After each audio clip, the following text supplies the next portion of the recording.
Nous sommes de retour pour notre dernière capsule. Bonjour chers collègues. Bonjour. Voici les titres de notre édition. Distance d'un point à une droite. Et tangente à un cercle en un point. Commençons sans plus tarder par notre premier volet.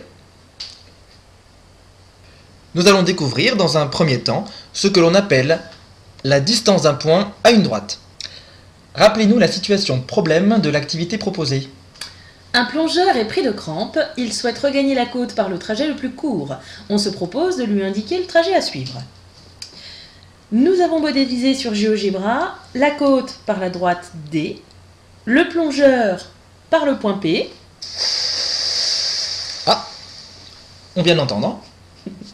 Les segments PH et PM, dont nous avons affiché les longueurs, représentent deux trajets possibles pour que le plongeur regagne la côte. Merci. Faisons varier maintenant la position du point H sur la droite D pour émettre une conjecture. On va remarquer que la distance PH la plus courte est celle correspondant à un angle PHM de 90 degrés.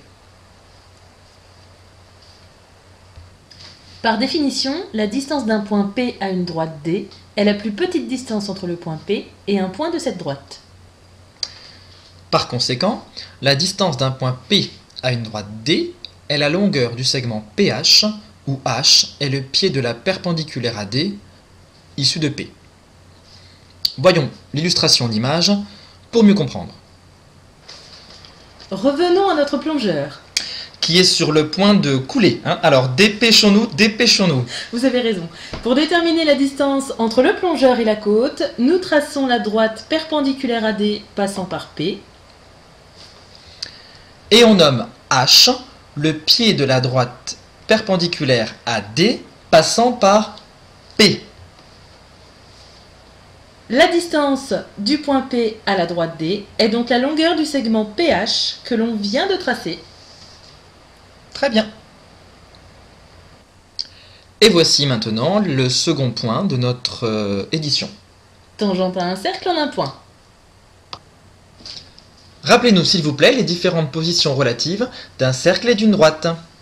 Nous avons trois cas possibles. Première configuration, le cercle et la droite n'ont aucun point commun. Dans ce cas, la distance entre le point O et la droite D est supérieure au rayon du cercle. Deuxième configuration possible. Le cercle et la droite ont deux points communs, A et B. Ici, la distance entre le point O et la droite D est inférieure au rayon du cercle.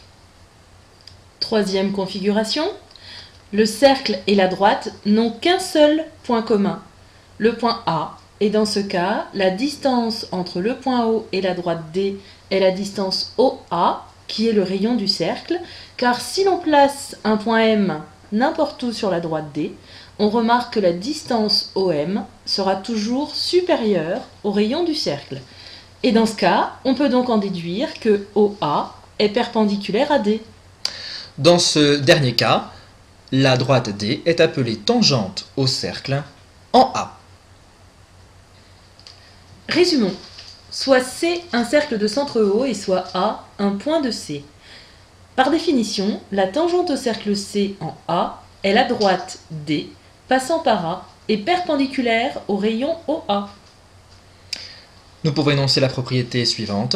Le cercle C et la tangente D en un point A du cercle ont un seul point d'intersection, le point A. Peut-être devrions-nous expliquer à celles et ceux qui nous regardent comment tracer la tangente à un cercle en un point, qu'en pensez-vous? Très bonne idée. Regardons sur GeoGebra. Nous allons tracer un cercle de centre A et de rayon AB. Voilà. Pour tracer la tangente au cercle en B, il nous suffit maintenant de tracer la droite perpendiculaire au rayon AB passant par le point B. Et voilà. C'est terminé. Et nous voici arrivés au terme de notre édition. Nous espérons que cette nouvelle approche vous a permis de mieux comprendre ces notions. À bientôt! Pour un nouveau cours.